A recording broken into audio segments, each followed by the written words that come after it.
La clochette au-dessus de la porte tinta, annonçant le premier client depuis des jours. Ning Ke l'a à peine enregistré. L'apathie s'était installée en lui, lourde comme la pluie de printemps persistante.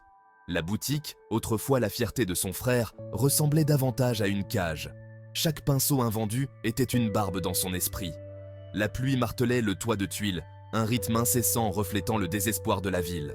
Chang'an, généralement dynamique et animé, était enveloppé d'un manteau humide et sombre. L'averse avait chassé les foules, laissant les rues glissantes et désertes. Même l'air semblait épais du poids des anxiétés non dites. Ning Ke regardait distraitement la pluie couler le long de la vitrine, déformant le monde extérieur. Chaque goutte semblait emporter un fragment de son espoir, ne laissant qu'un résidu de résignation amère. Il jeta un coup d'œil à Sanguine, son fidèle destrier, attaché patiemment sous l'auvent. Le pelage habituellement brillant du cheval semblait terne dans la faible lumière, sa tête baissée, comme s'il sentait le désespoir de son maître. Le silence dans la boutique pesait sur Ning Ke. Le rire tonitruant de son frère, le grésillement rythmé de son pinceau à calligraphie, le cliquetis réconfortant des pièces lors d'une bonne vente lui manquaient.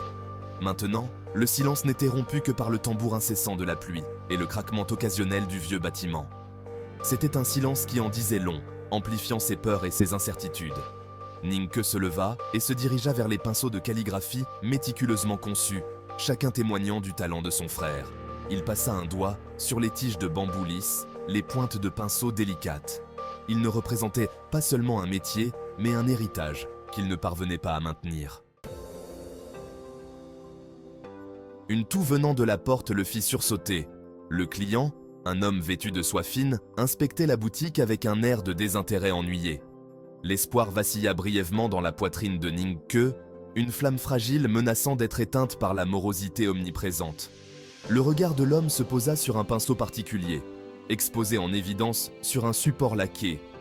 C'était un chef-d'œuvre, fabriqué à partir des poils les plus fins d'un renard des neiges, son manche sculpté dans du bois de rose vieilli. Ning Ke avait mis son chagrin et son désir dans sa création, espérant qu'il attirerait un acheteur avisé. Il regarda le client s'approcher du pinceau, une once d'anticipation transperçant son apathie. Peut-être, juste peut-être, cette vente pourrait marquer un tournant. Peut-être que ce client reconnaîtrait la valeur du pinceau, le talent et la passion imprégnés dans chaque soie délicate. L'homme prit le pinceau, ses doigts, ornés de bagues en jade, traçant les sculptures complexes. Un sourire condescendant joua sur ses lèvres. « Combien pour ce bibelot ?» Il parla d'une voix traînante, son ton empreint d'un dédain presque pratiqué. Ning Ke a nommé son prix. C'était un prix juste, reflétant la qualité des matériaux et les innombrables heures consacrées à sa création. L'homme ricana, le son aigu et râpeux. « Absurde, c'est du vol qualifié !» déclara-t-il, sa voix dégoulinant d'une arrogance née de la richesse et du privilège. Ning Ke sentit une vague de colère, chaude et inconnue, monter en lui. Il savait qu'il y aurait du marchandage, c'était la voie du marché. Mais cela était différent. Ce n'était pas du troc, c'était une insulte, un rejet de l'héritage de son frère et de ses propres efforts désespérés. Le prix est ferme, déclara Ning Ke, sa voix ferme malgré le tremblement dans sa poitrine. Il ne serait pas partie prenante à la dévaluation de l'art de son frère, même pour une vente bien nécessaire. Les sourcils de l'homme se levèrent de surprise. De toute évidence, il n'était pas habitué à une telle défiance, en particulier de la part d'un simple commerçant. « Ne soyez pas ridicule, je pourrais acheter votre boutique 10 fois avec un simple geste de la main. » Il rejeta le pinceau négligemment sur le présentoir.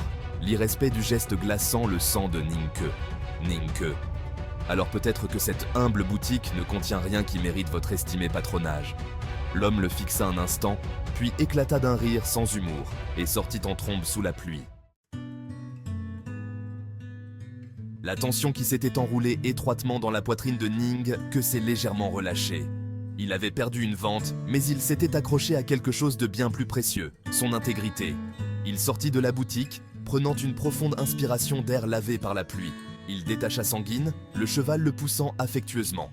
Ils marchèrent dans un silence confortable, l'homme et la bête cherchant du réconfort dans la compagnie l'un de l'autre. La pluie s'était calmée en un léger crachin, et un sentiment de tranquillité s'empara de Ning Ke. Il s'autorisa un petit sourire, une indulgence rare en ces temps difficiles. Alors qu'il prenait un virage, le cliquetis aigu des armures et les cris gutturaux des soldats brisèrent la paix momentanée. Un groupe d'hommes en armes, le visage sinistre, traînait une silhouette ensanglantée dans la rue. La panique a éclaté dans la poitrine de Ning, un instinct primitif l'avertissant d'un danger imminent. L'homme blessé, ses vêtements déchirés et tachés de cramoisi, croisa le regard de Ning que pendant un instant.